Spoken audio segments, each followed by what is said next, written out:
시절로 오세요. 그때 우리가 여기에 있습니다. 어조 잠이 어려서는 조숙했지만 자라서는 미숙한 두 남자의 영화 발굴 채널 호우 시절. 안녕하세요, 원우씨입니다. 어리숙한 조쿠나와 목소리 왜 이래 아직도?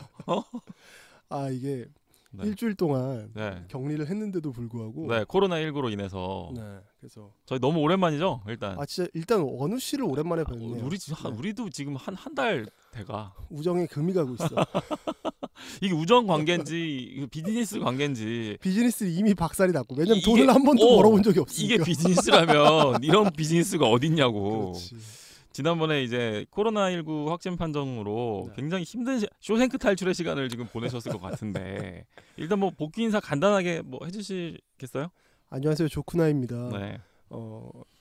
청정구역으로 코로나 청정 패밀리로 제가 지내다가 네네네. 지금까지 한 번도 한 번도 네. 걸리지 않다가 제가 꼭 지각 인생이라는 손석희 예전에 아나운서. 손석희 아나운서의 그 에세이 글을 제가 되게 좋아하는데 그걸 읽을 때 제가 사실 예감했거든요. 왠지 내 인생이 이렇게 될 것 같다. 좀 뭐 대학도 재수했고 군대도 우리 늦게 갔잖아요.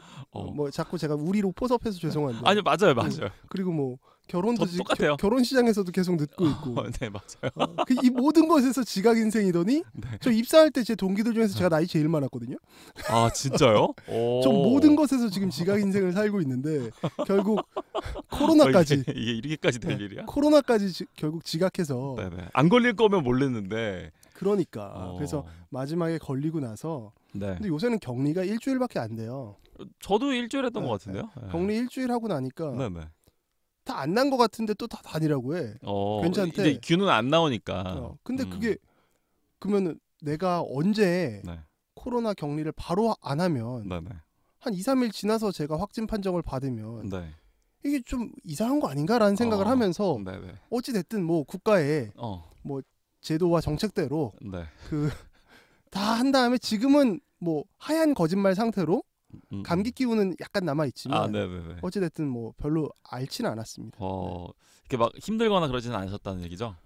처음에 한 이틀 정도 좀 오한이 있고 오랜만에 그 몸살 기운 약간 그래요. 두드려 맞은 듯한 몸살 기운이 좀 있었는데 심한데 그거 좀 있고 나서는 뭐 목 넘김이 좀 힘들었다. 근데 뭐 그거 말고는 그렇구나.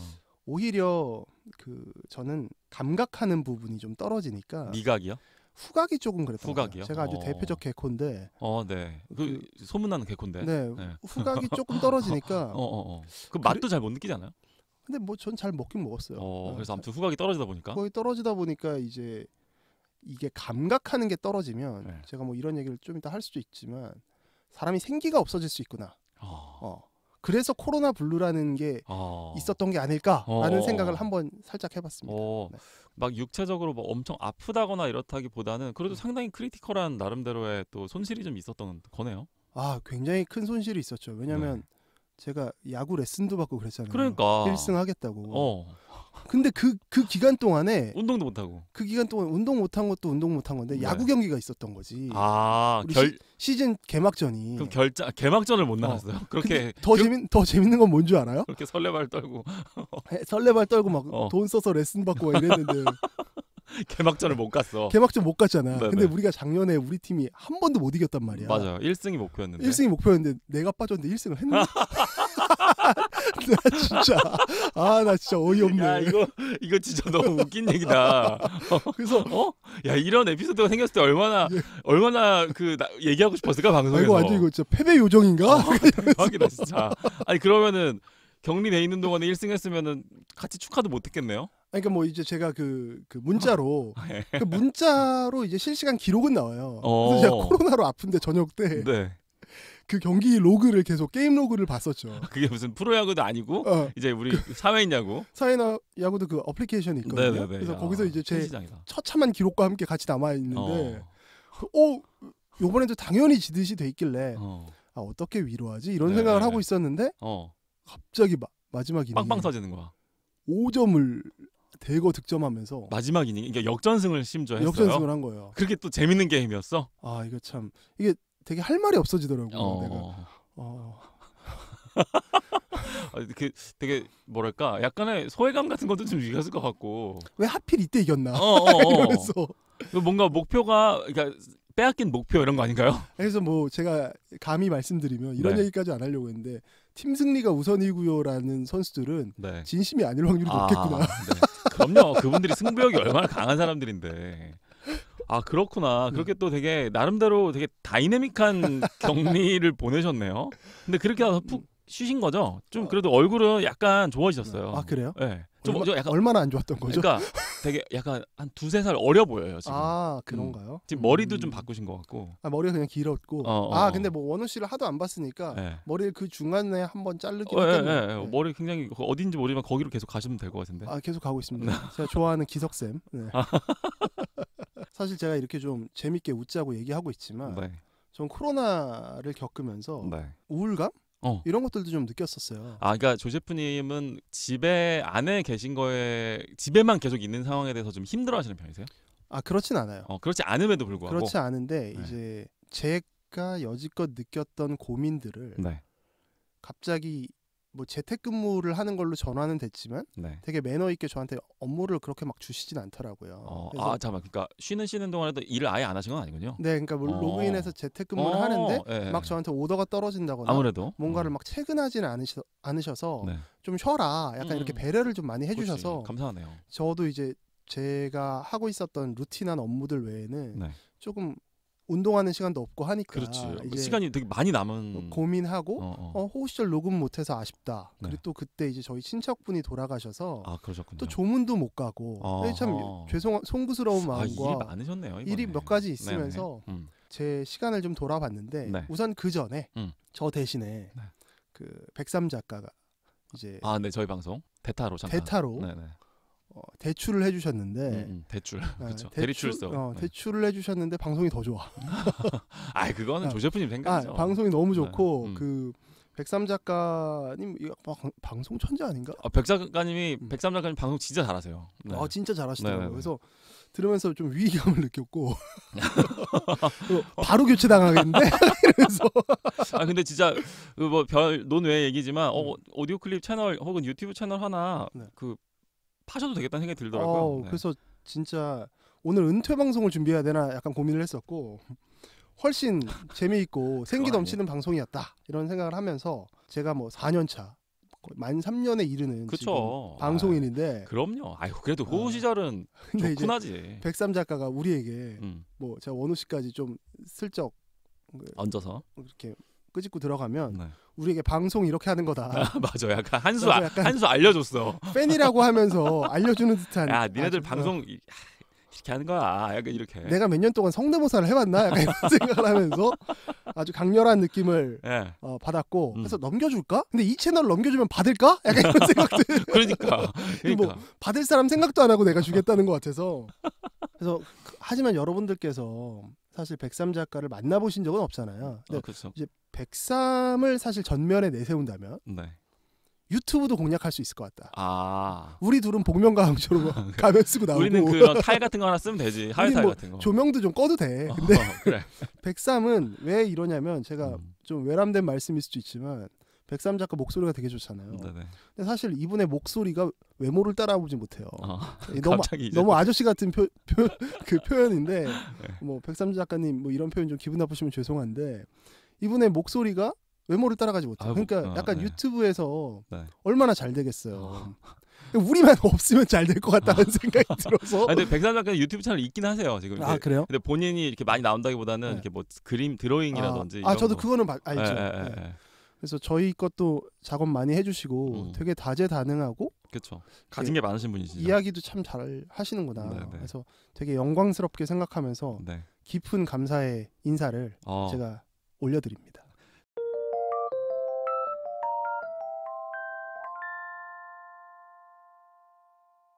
그래가지고 집에 계시는 동안에 그러면 좀 그런 사색의 시간을 조금 마음적으로 약간 우울하기도 하셨던.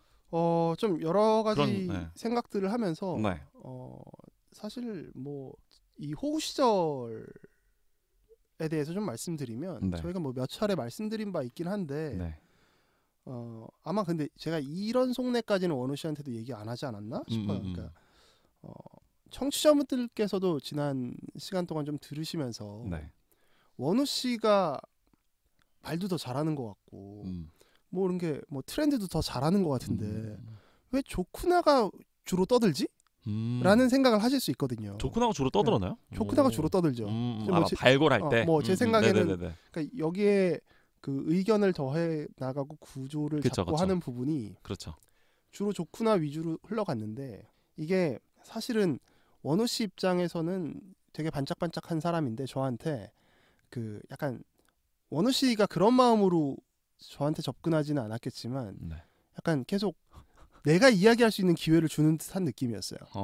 당연히 근데 기회를 하는 게 맞지 않나요? 그러니까 저를 부각시켜주려고 노력을 좀 많이 했었고 원우 씨가 일부러 이제 뭐 굳은 일을 좀 도맡아서 좀 진행을 했었는데 그래서 뭐 그러다 보니 제가 방송 컨셉을 좀 최근에 저희가 바꿨던 이유도 이제 나는 이제 미천이 다 드러난 것 같은데 이제 어느 정도 서로 밸런스를 맞춰서 얘기하는 게 더 좋지 않을까 이런 풍부한 얘기를 할 수 있지 않을까 이런 생각도 했고 그러면서 이제 원우 씨랑 포맷도 좀 바꿔봤는데요. 네, 그렇죠. 너무 재밌어요, 저희 바꿔가지고. 그래서 어찌 됐든 제가 지난 3년 동안 한 3년 가까이 호우 시절을 준비하면서 뭐 원우 씨가 사실 굉장히 많은 배려를 해주셨고 여러분들께서도 기다려 주시는 것 같은데 제가 왜 이런 이야기를 좀 하냐면 뭐 원우 씨는 좀 아실 거예요. 그러니까 사실 제가 지난 몇 년 동안 좀 개인적으로 굉장히 힘든 시기를 좀 보냈어요. 네, 맞아요. 뭐 이건 뭐 제가 나약해서 좀 그럴 수도 있는데 이제 뭐 물리적인 어려움이라기보다는 좀 정신적인 스트레스를 좀 받았던 것 같고 그게 좀 저한테는 좀 상당했었거든요. 근데 이제 게다가 이제 우리가 어떤 나이에 유력한 변곡점을 지나면서 그렇죠.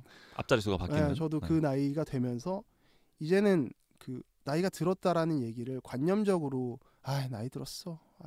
난 너무 늙었어. 이런 밈을 얘기하는 게 아니라 실존적인 염려를 하게 되는 거야.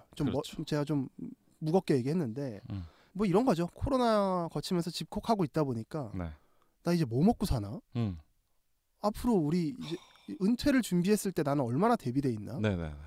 그리고 100세 시대까지 내가 언제 은퇴할지 모르지만 계속 일할 수 있는 준비가 돼 있을까? 그런 재능이 있을까? 그런 성실함이 있을까? 이런 고민들을 하는데 모든 것들이 다 뿌연 거예요. 그러면서 제가 정신적으로 좀 힘들었던 그 감정이 함께 섞이니까 되게 아득해지더라고요. 이 격리하시는 동안에 이제 그런 생각을 하셨다는 거죠. 사실은 굉장히 누적돼 왔던 것들이 이제 그 생각을 좀 정리하면서 삶의 위기감으로 다가온 거죠. 약간 부상된 거죠. 네네. 그래서 그걸 뭐 일주일 동안 격리하면서 뭐 책도 보고 영화도 보고 시간이 있으니까 아까 뭐 게임 로그도 보고 뭐 이런 여러 가지 뭐 이슈 팔로우업도 하지만 그럼에도 불구하고 24시간은 꽤 많고 잠은 뭐 원래 제가 이렇게 약간 선잠 자듯이 자니까 되게 불안한 느낌이 들더라고요. 인생에 대해서. 그러면서 내가 왜 이런가? 그리고 이제 호우 시절을 듣다 보니 호우 시절에 대한 약간의 소회가 좀 생기더라고요. 그러니까 저희 방송의 그 지난 기록들을 좀 들어보셨다. 그리고 그렇게 들어보고 이제 103이 녹음한다는 얘기는 녹음에 참여한다는 얘기까지는 들었으니까 이제 이게 잘 나올까에 대한 뭐 저도 어쨌든 호스트의 한 명으로서 이제 오너십이 있을 거 아닙니까? 그럼 당연하죠. 그래서 그거에 대한 염려도 좀 하면서 또 기대도 하면서 호우 시절에 대한 저의 감성을 좀 돌아봤죠. 근데 뭐 사실 그래서 이 얘기를 할까 말까 지금 다른 얘기도 좀 준비했다가 이 얘기를 뭐 더 해보면 제가 뭐 아까 코로나 하면서 생기가 되게 사라진 것 같다. 이건 근데 코로나를 떠나서 그 이전부터 제가 지난 한 1, 2년 동안의 시간 동안에 계속해서 저에게 느껴왔던 거예요. 내가 지금 늙어가고 있고 어떤 내가 왜 이렇게 늙어가고 있을까? 생기를 잃어가고 있다. 말라가고 있다. 그거를 잘 못 찾겠는 거예요. 그러니까 내가 어떤 방향으로 살아가야 될지에 대한 고민을 하게 되더라고요. 근데 내가 생기가 없으니 현재를 즐기지도 못하고 미래에 대해서는 아득하게만 생각하고 그러니까 여전히 직장을 갖고 있어도 청춘들이 갖고 있는 취준생이 갖고 있는 불안함과 별로 차이가 없는 거죠. 그렇죠. 이런 불안정한 시간을 좀 보내면서 게다가 원우 씨한테 뭐 제가 이 방송에서 말씀은 차마 다 드리지 못했지만 제가 뭐 원우 씨 잘 알고 있는 그 사건을 겪으면서 제 스스로에 대한 애정도 막 사라지는 거죠. 그러면서 점점 사람이 말라갔는데 그때 이제 호우 시절을 그 당시에 시작했습니다. 사실. 그렇죠. 그 언저리였었죠. 그 정점에 있을 때 시작을 했고 그때 이제 원우 씨는 저랑 다른 이야기를 하면서 원우 씨의 목적은 뭐였는지 저는 뭐 정확히는 모르지만 제 입장에서는 정신을 좀 환기할 수 있는, 주의를 환기할 수 하고 몰두할 수 있는 네. 뭔가 이렇게 삽질이 필요한 거예요. 이거 뭐 삽질이라고 비유하면 삽질인데 제가 좀 좋아하는 일을 해보는 거죠. 그래서 그렇게 호우 시절을 좀 제 위주로, 제 시각 위주로 제가 하고 싶은 말을 막 다 던질 수 있는 시간이었죠. 근데 그런 거 있잖아요. 제가 곰곰이 이번에 돌아보는데 방송이 너무 파행적으로 지금 진행되나? 오랜만에 와서. 은퇴 선언 하실 건 아니죠? 아, 은퇴 선언 아니에요. 은퇴 선언 아닌데. 네네. 아니 재밌어요. 근데. 호우 시절이 어떤 느낌이냐면 저는 어릴 때 제가 공부 잘 못했는데 공부를 잘 못하는데 늘 이런 유예 기간에 유예 라인으로 들어간 비겁한 변명을 하는 사람들 있죠. 아, 내가 안 해서 그렇지 학원 잘해. 내가 글을 안 써서 그렇지 내가 쓰면 사람들이 잘 읽을 걸. 좋아요 10,000개씩 눌릴 걸. 뭐 이렇게까지 제가 크게 생각은 안 했지만 아 내가 인스타 안 해서 그렇지. 내가 뭐 하면 뭐 마케팅 하는 거지. 기회가 없었을 뿐이야. 였는데 사실 호우 시절은 그런 모든 것에 있어서 저를 발가벗길 수 있는 기회인 거죠. 뭔가 그게 드러나는. 드러나게 되는 거죠. 그리고 지난 2년 반 동안 이게 아무리 저희가 작은 플랫폼에서 운영을 위주로 했어도 아 그러면서 이제 느낀 거예요. 우리가 꾸준히 했잖아요. 한 달 동안 꾸준히 하면서 그러니까 한 달에 한 번씩 녹음을 꾸준히 하면서 정말 꾸준했죠. 우리. 월목 업데이트를 계속 지켜왔는데 주 2회 업데이트를 지켜왔는데도 불구하고 우리의 그 결과는 객관적 지표 뭐 이게 뭐 저희 퀄리티는 차치하고 많은 분들이 그렇게 매력을 느끼지 않는구나. 나의 이야기나 나의 그 스토리텔링 방식에 대해서. 이거는 사실 기분이 나쁜 게 아니라 이렇게 객관적으로 저에 대해서 너는 그렇게 반짝거리지 않는 사람이야를 오히려 확인해 주니까 예전에 늘 이렇게 뒤로 물러서서 아득한 희망을 가졌던 거에 비하면 훨씬 더 좋은 전진이 됐던 것 같아요. 저한테. 너는 직면하게 되는 거죠. 직면하게 되고 너는 더 노력해야 되고 이거는 그냥 너의 취미 활동이야. 너가 나중에 이런 걸로 글이나 말하는 걸로 밥벌이 할 수 없을 수 있어. 를 오히려 알려주는 것 같아서 물론 뭐 여기서 또 변명할 수 있겠지만 그렇지만 일단은 내가 되게 매력적으로 이야기하는 사람이 아니구나. 나 조금 뭐 원우 씨도 대단히 유려하지만 저도 주변에 사람들이랑 이야기할 때 보면 저는 개인적으로 내가 재밌게 말은 못해도 쉽게 말은 하는 사람이다라고 생각했거든요. 근데 방송을 다시 들어보면 좀 어려워 내 얘기가. 그러니까 내가 갖고 있었던 에고들이 좀 무너지는 시간이었어요. 지금 이 얘기하시는 게 다 코로나 격리 동안에 스쳐간 생각들인 거죠? 그렇죠. 네네. 굉장한 시간을 보내신 것 같은데요. 그런 시간을 겪다 보니까 제가 뭐 은퇴 선언이 뭐 이거 뭐 고만하게 하차 뭐 이런 거 얘기하는 게 아니라 이 방송이 저에게 되게 유의미한 기능을 했다. 나라는 사람을 돌아보게 했고 또 동시에 이 두 번째는 근데 이렇게 제가 무력감을 느끼면서도 동시에 호우 시절이 저를 좀 제 자신을 사랑하게 만든 이 두 번째 면이 더 있죠. 그러니까 반짝반짝하지 못해도 여러분들 생각할 때 그 퀄리티가 좀 이렇게 별로라고 생각하실 수 있는데 퀄리티의 결과물과 그러니까 아웃풋과 별개로 우리의 인풋은 저희는 꽤 많이 들어요. 품이. 그럼요. 우리가 능력 없는 사람들이라 그런지 몰라도 뭐 영화를 한 달에 한 번 저희가 녹음하는 그 시간을 위해서 영화를 몇 번을 보고 최근에 또 이제 이슈 팔로우업도 하고 그런 것들을 역사 공부도 하고 어찌됐든 저희도 잘 모르는 부분을 틈을 메워가면서 하는 게 이 지경인데 그러니까 저희가 본업도 있는 사람들이고 저희 나름의 시간이 굉장히 품이 많이 들거든요. 그래서 그런 걸 결과와 상관없이 계속 해나가는 제 모습을 통해서 그러니까 이 루틴을 제가 깨고 싶지 않았어요. 그러니까 정신적으로 힘들 때 루틴이 흔들리면 내가 마지막으로 나를 사랑하는 마지막 버팀목이 무너지는 느낌이랄까. 그래서 원우 씨가 저한테 가끔 이제 뭐 방송에서도 얘기하시고 무시무시한 사람이다. 매일 운동하고 막 뭐 이런 얘기를 약간 뭐 칭찬 반, 약간 또 놀림 반 하면서 하셨잖아요. 근데 그게 사실은 저는 제가 저를 버티게 만드는 왜냐하면 저를 인정할 수 있는 게 꾸준함밖에 없는 거예요. 대신 나는 내가 마음 먹은 거는 이 스몰 윈스들은 일상에서 아직 지켜나가는 사람이야.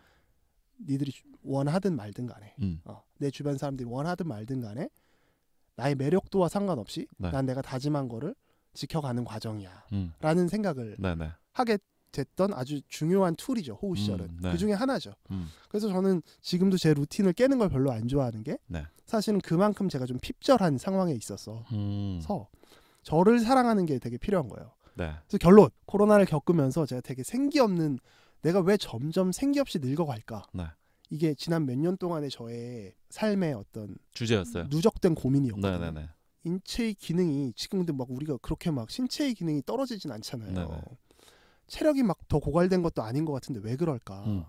생기가 없는 이유는 삶의 원동력이 없는 건데 그게 이제 최근에 조금 제가 잠정적으로 완전히 결론 지은 건 없죠, 인생에서. 네. 근데 제가 최근에 느낀 거는 내 안에 사랑이 없구나라는 생각이었어요. 사랑이 없다. 그러니까 내가 그 제가 얘기하는 사랑이라는 게 결국 우리가 어떤 거에 열정을 쏟아내려고 해도 네. 내 안에 그 동력이 없다. 생기를 만드는 건 그게 이제 사랑에서 좀 근거하는 것 같아요. 근데 그 사랑이 타인을 사랑하는 것 이전에 네. 나를 사랑하는 그렇죠. 거죠. 네. 나를 사랑하는 에너지가 제가 없어지다 보니까 점점 그 사랑의 에너지가 없으니까 누군가를 걱정하는 마음도 점점 사그라들고 누군가를 애정하는 마음도 사그라들고 네.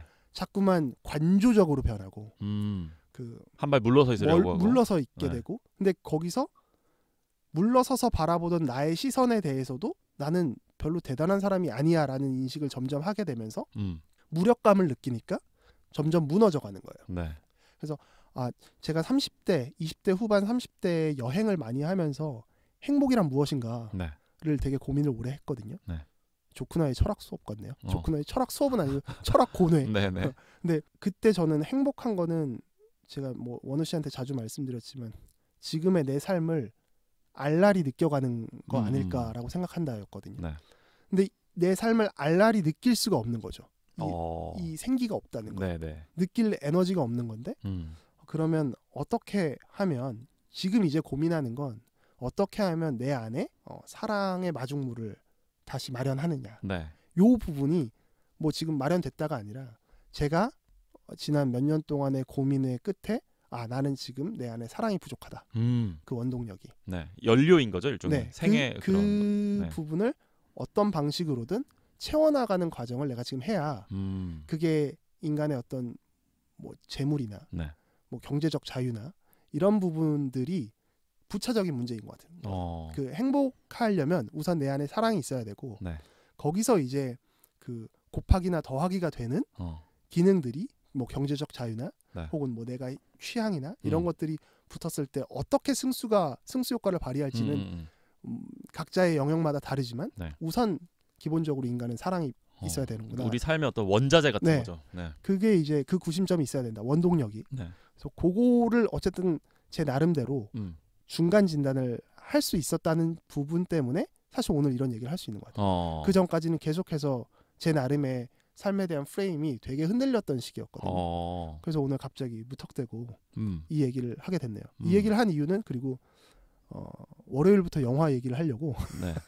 목요일 시간은 약간 요렇게 저의 어떤 잡설을 한번 풀어봤습니다. 아니 근데 굉장히 그 깊은 성찰에까지 도달하셨네요. 이 격리를 하는 일주일 정도의 이제 시간 동안 열흘이 좀 안 되는 시간 동안 그렇죠. 상당히 그 깊은 고민을 하신 것 같고 조 셰프님에 대해서 제가 갖고 있는 생각 중에 하나는 그런 게 있어요. 우리가 타인들한테 엄격한데 자기 자신한테 너그러운 사람들이 사실은 저는 대부분이라고 생각해요. 네. 보통 그렇다 생각하는데 조 셰프님이 갖고 있는 좀 드문 점은 남들한테도 엄격해요. 엄격하죠. 엄격하지만 사실 자기 자신한테도 엄격한 사람이기 때문에 그 밸런스는 흔들리지 않는 거거든요. 괜찮은 사람이네. 그러면 괜찮은 사람이에요. 그럼 괜찮은 사람이야. 제일 최악은 자기 자신한테 너그러운데 남들한테만 엄격하면 그거를 우리가 그걸 내로남불 이라든지 뭐 꼰대라든지 네. 부르는 거예요. 그렇죠. 그래서 그런 분이시다 보니 이제 마치 이런 거지. 그런 사람을 혼자 일주일 동안 격리시켜 보면 어떤 일이 일어날까라는 어떤 실험한 것 같은 뭔가 느낌이 들 정도의 뎁스였던 것 같은데 얘기 들으면서 갑자기 저는 저희 최근에 방송 이제 녹음 안 하고 그 공백 기간 동안 아카데미 시상식이 있었잖아요. 네. 에브리띵 에브리웨어 올에도 원스라는 그 조 셰프님 별로 안 좋아하는 영화인데 맞아요. 그 영화가 이번에 완전 휩쓸었어요. 휩쓸었죠. 이번에 네. 뭐 완전히 그냥 뭐 뭐 수십 년 만에 뭐 주요 부문을 이렇게까지 휩쓴 그렇죠. 영화가 없었대요. 네, 네. 근데 그 중에 이제 나무 조연상을 받은 키호이 콴이라는 네. 이제 배우, 그 양자경 씨 남편으로 나오신 네, 네, 그 네. 배우의 수상 소감. 이번 사실 그 시상식에서 가장 하이라이트처럼 느껴졌거든요. 저는. 뭐라고 하셨습니까? 저는 사실 몰라요. 네. 그분이 이제 그 약간 배경을 설명해드리면 키호이 콴 씨가 인디아나 존스 2에 원래 아역 배우로 나오셨던 분이에요. 그래서 해리슨 포드, 근데 이번에 또 해리슨 포드가 시상을 해준 거야. 와, 이게 좀 스토리텔링을 할 줄 알아요. 네. 너무 딱 멋있는 거죠. 그 윌 스미스가 작년에 그 싸대기 사건 때문에 이번에 출연을 못했거든요. 네, 네. 그래서 이제 그 해리슨 포드가 상을 직접 주시면서 정말 눈물의 수상 소감을 하셨는데, 한번 봐야겠다. 네. 이렇게 얘기를 하셨어요. 그 키호이 콴은 되게 촉망받는 아역 배우였었는데, 그렇죠. 그 이후에는 물론 그 바닥에서는 꽤 유명하신 분이었다고 해요. 네. 하지만 본인이 원하는 만큼의 그런 커리어는 잘 레벨에 올라가지 못했던 거죠. 네. 근데 이제 딱 찾아온 거예요. 근데 양자경 씨도 마찬가지예요. 지금 60대 정도가 되셨는데 네. 지금 다시 한번 전성기가 온 거고, 윤여정 선생님도 마찬가지고. 그렇죠. 그래갖고 키호이 콴이 이번에 정말 눈물 섞인 수상 소감을 한 게 많이 바이럴도 되고 저도 되게 감동적으로 봤는데, 이렇게 얘기를 하셨더라고요. 저는 제 삶의 사랑, 저의 아내 에코에게 모든 것을 빚었습니다. 매달 그리고 매년 지난 20년 동안 늘 그녀는 언젠가 저의 때가 올 것이라고 말해줬거든요. 꿈이란 여러분이 반드시 믿어야 하는 것입니다. 저는 마음속으로 거의 포기했었습니다. 거기 계신 모든 분들께 당신의 꿈이 계속 살아 숨쉬게 하시라는 말을 드리고 싶어요. 돌아온 저를 반겨주셔서 감사드립니다. 고마워요. 라고 수상소감을 했어요. 네. 여러 가지를 말해주는 수상소감이라고 생각하는데, 호우 시절 얘기로 좁혀볼게요, 포커스를. 저희도 지금 3년 동안 이걸 했어요. 그렇죠. 때로는 답답할 때도 진짜 있어요. 정말 지금도 저희가 뭐 대단한 인기를 누리고 있는 것도 아니고, 뭐 엄청난 뭐 파급 효과가 있는 것도 아니고. 저희 스스로 또 매너리즘에 빠질 때도 있고. 네. 저희도 사람이니까 그렇잖아요. 근데 분명한 거는 이번에도 이제 제가 조 셰프님 없이도 방송 준비해보고 혼자서 편집도 해보고 하면서, 이게 조 셰프님도 아마 그럴 거라고 추정하는데, 나한테 내부적으로 솟구치게 만드는 어떤 상승작용은 분명히 존재를 하는구나. 그쵸. 사실 그러면 가는 거예요. 그쵸. 저는 네. 그러면 가는 거예요. 저희의 이제 그 마지막 최후의 보루죠. 그렇죠. 네. 그걸 마지막 최후의 보루고 시작하는 이유였기도 하고. 그러니까 그 보루가 사실 지탱되고 있으면 물론 그 보루밖에 없으면 좀 고달프거나 비참할 수 있어. 그쵸. 하지만 그럼에도 불구하고 그 보루가 있으면 또 가는 거거든요. 네. 사실 저희가 이 방송 처음에 시작할 때 10년 생각하고 있었어요. 맞아요. 그러니까 뭐 이런 거였어요. 우리 뭐 약간 부끄러운데 저희만의 얘기를 약간 공개를 하자면, 그래서 10년 하다 보면 뭔지는 모르지만 우리가 예상할 수 없는 뭔가 재밌는 일이 일어나지 않을까? 그렇죠. 라고 생각하고 했던 거예요. 근데 이 10년이라는 시간은 매우 긴 시간이죠. 맞아요. 그래서 저는 이렇게 생각하기로 했어요. 이거를 만약에 호우 시절이라고 하는 비행기로 치면 활주로를 지금 이제 아직 활주로에 있는 거야.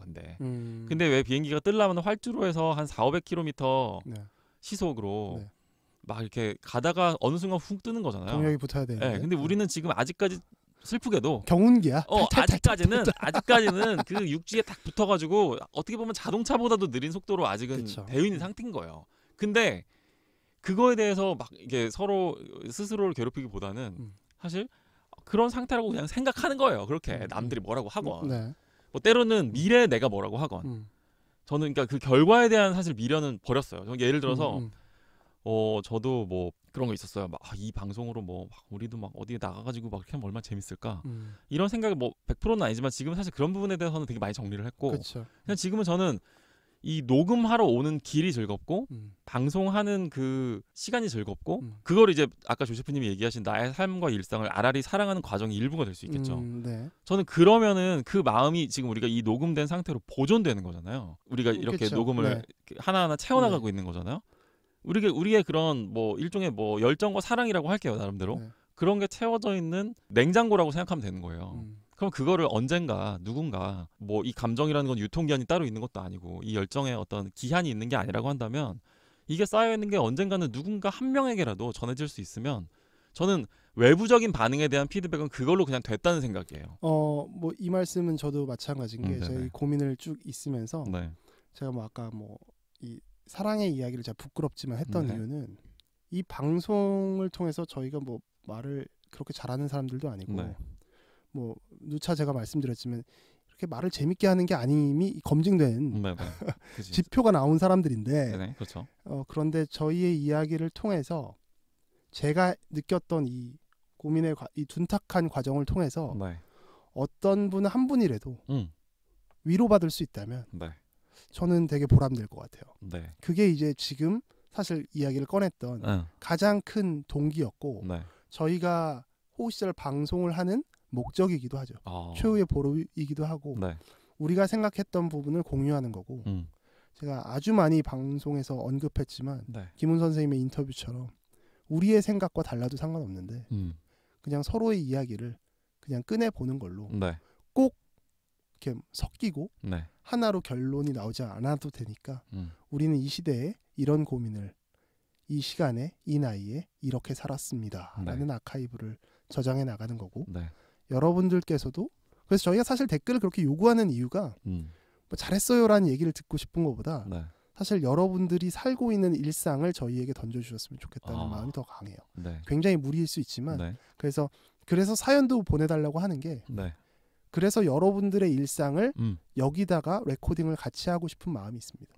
허락해 주신다면 여러분의 고민이나 이런 것들을 우리가 같이 이야기하고 생각해 보면서 당신의 일상이, 당신의 시간이, 당신의 고민이 호시절이란 냉장고 안에서 저장되면 좋지 않을까라는 바람을 저희가 갖고 있는 거죠. 그 조세프님 편찮으신 동안에 벌써 2월 말이구나. 제가 2월 말 정도에 대학원 졸업을 했거든요. 아, 끝나셨구나. 네, 축하드립니다. 졸업식 가가지고 되게 오랜만에 물론 저희 누나는 못 왔는데 이제 부모님하고 셋이서 가족 사진을 찍은 셈이 된 거죠. 같이 찍었으니까. 근데 뭐 저도 사진을 워낙 싫어하고 저는 사실 대학교 졸업식, 학부 졸업식은 심지어 가지도 않았어요. 그런 사람인데 가가지고 사진 찍으러 간 거죠. 가족 사진 찍으러. 근데 막 싫기도 하고 막 멋쩍기도 하고 하는데 그래도 찍자라고 아버지가 얘기를 하시면서 하는 얘기가 나이가 많이 들었네 우리가. 그런데 그래도 나중에 보면 지금이 젊다. 라고 얘기를 하시는 거예요. 근데 그 말이 맞거든요. 사실 막 제가 5년 전 10년 전에도 부모님 찍힌 사진을 보면 그 당시에는 막 엄마 나이 들은 것 같아, 아빠 나이 들은 것 같아 했지만 그 사진 5년 10년 뒤에 보면 그때가 젊어요. 그렇죠. 저희도 똑같은 거 아닌가 싶어요. 호시절 지금이 저희 막 예를 들면 지금도 저희 처음으로 녹음한 거 들어보면 되게 웃길 것 같아요. 제 생각에는. 근데 그럼에도 불구하고 다 남겨놓는 거죠. 그렇게. 저희가 여러분들에게 사연을 보내달라고 하는 것도 여러분들의 그 사연을 이 아카이브 안에 투입해 주시면 여러분들과 공유하는 교집합이 늘어나는 거잖아요. 여러분들의 그 고민의 한때, 인생의 한때, 그림자 한때를 우리한테 보존해 주실 수 있도록 던져주시면 저희가 함께 나중에 가서 이걸 봤을 때에는 그래도 그때가 젊었네. 그리고 그때가 재밌었네. 아, 내가 이런 고민을 했었네라고 돌아볼 수 있는 그거면 저는 충분하다는 거예요. 그래서 오늘도 이렇게 녹음을 즐거운 마음으로 하러 왔다.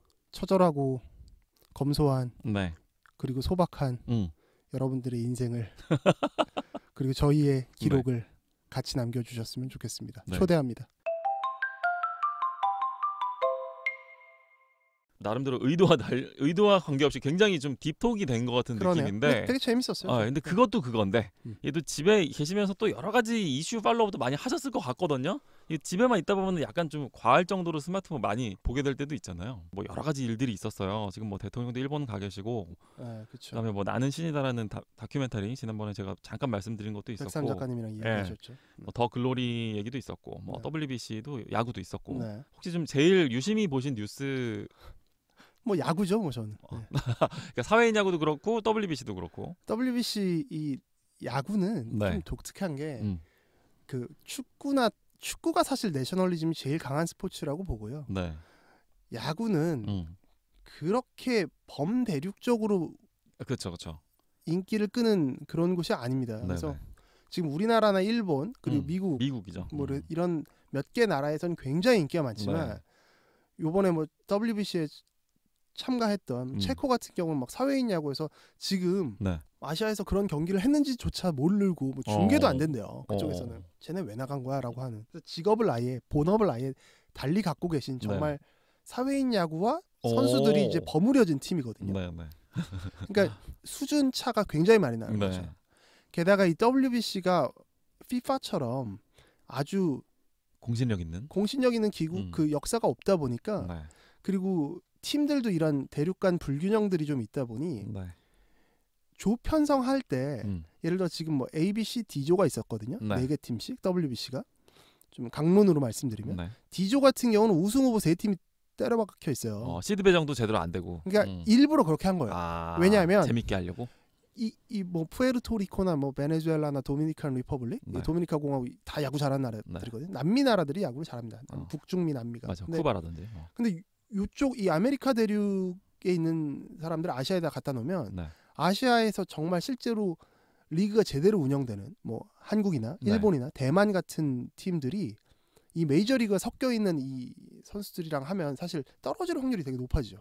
그러면 결국은 그냥 중남미 그러니까 아메리카 대륙의 리그가 돼버리고 말 확률이 높아요. 네네. 그러니까 WBC가 그 조 편성을 할 때 우리랑 일본이랑 뭐 이렇게 이쪽에 모아놓고 네. 유럽이랑 뭐 이렇게 모아놓고 북중미 자기들끼리 CD조에서 박 터지겠다 이거예요. 미국 중심으로 가겠다. 그리고 나서 진짜 월드로 해보자. 4강 올라간 다음에 4강부터는 이제 미국에서 하자. 네. 이렇게 된 거거든요. 8강까지는 그래서 대륙이 좀 나뉘어서 네. 리그를 나눕니다. 근데 이제 우리나라는 들어온 팀의 수준으로는 사실 뭐 바로 딱 랭크돼 있는 거는 8강 안에 들어가기 어려울 텐데 네. 이런 조편성이 있다 보니까 이렇게 잘하면 4강까지 갈 수 있는 이 기대를 갖게 된 거죠. 네. 바로 이전에 두 대회에서 우리가 WBC에서 연속으로 조별리그에서 떨어졌거든요. 네. 그러니까 이번에는 이제 토너먼트에 가자 하고 이제 선수단을 세팅을 했는데 네. 선수단이 일단 세대 교체가 잘 안 돼 있었고 뭐 우리나라 투수들이 굉장히 어린 투수들도 많았는데 네. 세대 교체는 됐지만 제대로 공을 못 던지는 거야.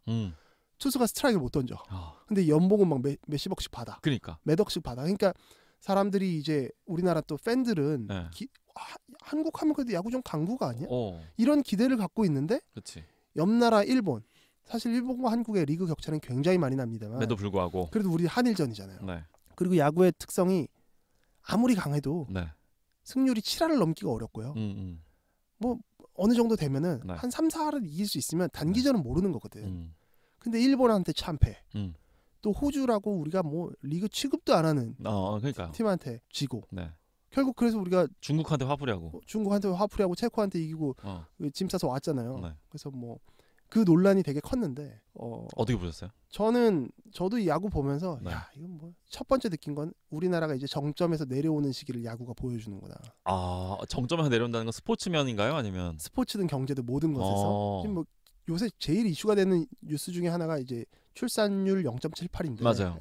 그 OECD 국가에서 제일 낮다 네. 이건데 물론 지금 야구 선수들은 그래도 딱 지금 이 출산율의 세대는 아니지만 네. 이제 대한민국이 정점에서 내려가고 있구나. 스포츠에서도 내려갈 거고 경제에서도 내려갈 거고 네. 이걸 어떻게 우리가 리바운딩을 할 것이냐. 이거 진짜 어려운 문제구나라는 생각을 오히려 하게 되더라고요. 뭐 약간 병적일 수도 있는데 야구 보면서 그래서 사회가 이제 점점 앞으로 3, 40년 뒤에 우리가 마주할 세대는 얼마나 차이가 날까. 이런 생각까지 좀 하게 됐었어요. 네. 너무 처절하게 지길래. 네. 그리고 뭐 야구 리그 내부로만 따지면 그 대선배인 양준혁 씨가 네. 아주 스타 플레이어 출신인 양준혁 씨가 뭐 제대로 비판을 했죠. 날선 비판을 해서 뭐 오리배 타고 돌아와라. 이건 뭐지 중국한테 졌을 때를 가정했을 때 네. 중국한테까지 지면 배 타고는 와야 되는데 오리배 타고 와라. 뭐 이렇게 어떤 네티즌의 댓글을 이렇게 네. 유튜브 라이브를 하시다가 방송을 하셨는데 네. 그걸 갖고 또 이제 그 이강철 감독이나 네. 뭐 김현수 주장 같은 선수들이 좀 이렇게 들이받은 거죠. 좀 들이받았죠. 네, 김현수 주장은 뭐 양준혁이라고 이야기는 안 했지만 양준혁 씨로 이제 네. 추정되는 인물을 한테 좀 섭섭한 마음을 드러냈었는데 저는 뭐 이런 논란을 보면서 양준혁 씨 같은 인물이 있어야 된다라고 생각해요. 약간 어른 해당하는 어른인데 네. 점잖게 얘기하지 않고 속 시원해 실명 까서 이렇게 막 몇 명만 비행기 타고 오라고 막 누구누구 잘한 애들만 이렇게 얘기하고 뭐 감독 물론 네. 책임져야 된다 이렇게 하는데 이렇게 시원시원하게 얘기할 수 있는 게 유튜브 같은 개인 방송의 시대가 와서 그렇게 할 수 있는 게 아닐까. 그렇죠. 그러니까 의견을 개진하는 데 있어서 통제력이 네. 굉장히 저하된 시대다. 그러다 보니 사람들이 어떤 방송 권력에 대한 권위에 위축되는 것이 아니라 네. 내 이야기를 그냥 하는 게 뭐 나 이렇게 생각하는데 뭐가 그렇게 문제야. 그렇게 불만이면 너도 얘기해. 이렇게 될 수 있는 어떤 권위가 그 꼰대 문화가 사라져가는 반증이다라는 생각을 좀 해서 재밌게 봤고 야구로서는 좀 그냥 안타깝게 봤습니다. 되게 사회인 야구는 그래도 1승을 했지만 네. 또 참여를 못했다는 아쉬움이 있었을 거고 우리나라 국가대표 야구는 또 그 결과로서 좀 처참한 면이 있었다. 뭐든 완벽할 수 없으니까. 그래서 야구에 대한 단상. 한일전에 대한 그 코멘트 되게 재밌는데요. 한일전. 근데 우리나라가 이게 쉽게 말해서 일본에 좀 전철을 밟는 건데 네. 일본보다 훨씬 더 심하게 가고 있는 것 같고 일본보다 출산율 더 빨리 떨어진 거 아니에요? 일본 출산율 뭐 1.1인가 1.2라고 네. 막 조롱하는데 사실 우리는 0.78이고. 그렇죠.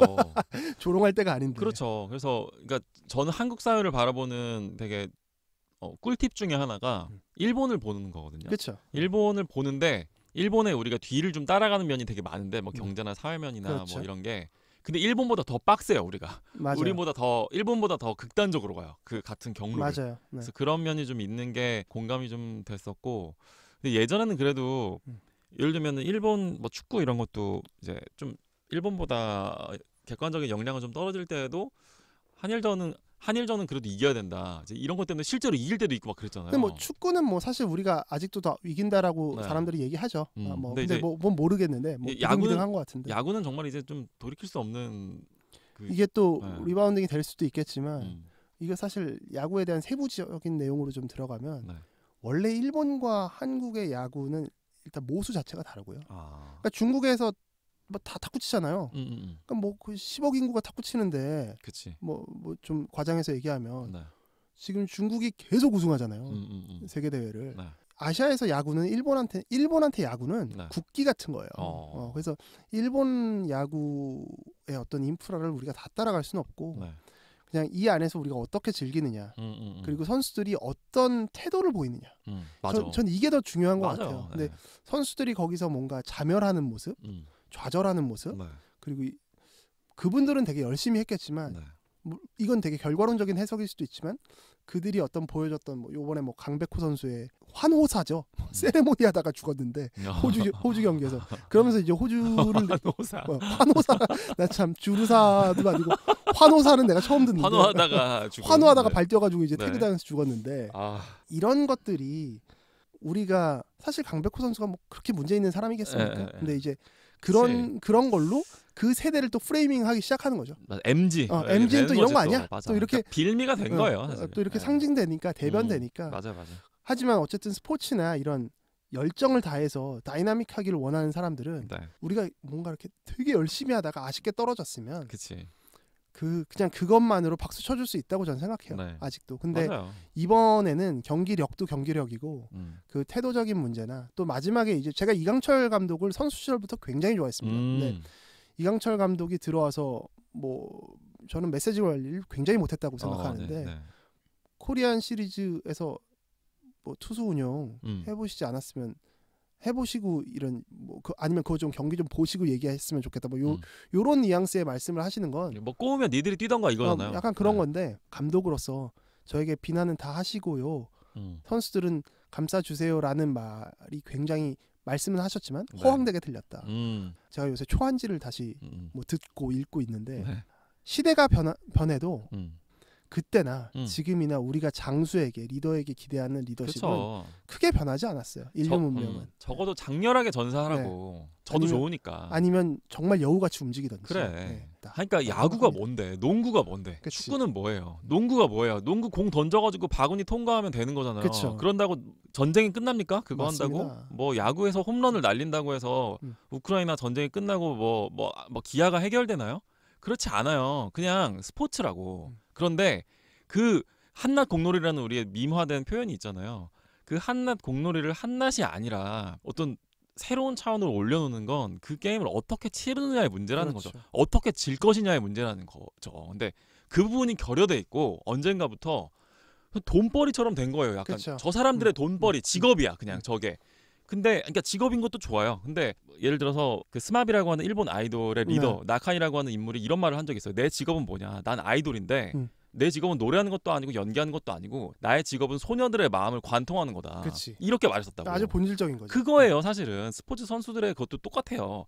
스포츠 선수들의 목적은 그 공을 바구니에다 통과시키는 거, 홈런을 장대를 날리는 것도 있겠지만 더 장기적인 목표는 사실 그게 아니라는 거죠. 특히나 프로 선수들이잖아요. 그렇죠. 그런 걸 바라보는 그 눈높이에 대한 그 메시지 관리가 좀 전혀 되어 있지 않았던 게 이번에는 쉽게 말해서 우리가 흔히 말하는 재미도 없고 감동도 없고 결과도 없는 게 된 거야. 뭐 젖잘싸가 아니었어요. 네. 그래서 이렇게 좀 허탈한 결과가 된 게 아닌가. 네. 좀 아쉬웠다.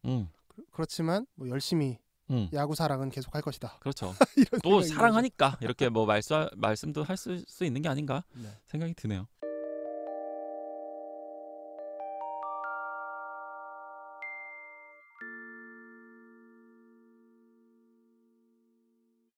좋습니다. 그래서 한 차례 앓고 나서 더 성숙해진 모습으로 돌아오신 우리 조크나 셰프님과 함께 이제 저희 다음 주부터 또 두 편의 영화를 한번 발굴해볼 생각이죠? 네, 또 다음 주부터 다시 영화 발굴, 영화 탐사 시작해보겠습니다. 원래 영화 탐사라는 표현 좋은데요. 이번에 다시 또 원래 체제대로 돌아가서 이번에도 2개의 영화 작품을 매치를 해봤는데 어떤 작품인가요? 다음 주에 들려드릴게요. 다시 돌아온 조크나 셰프님께서 발굴 집도에 먼저 나서주시겠습니다.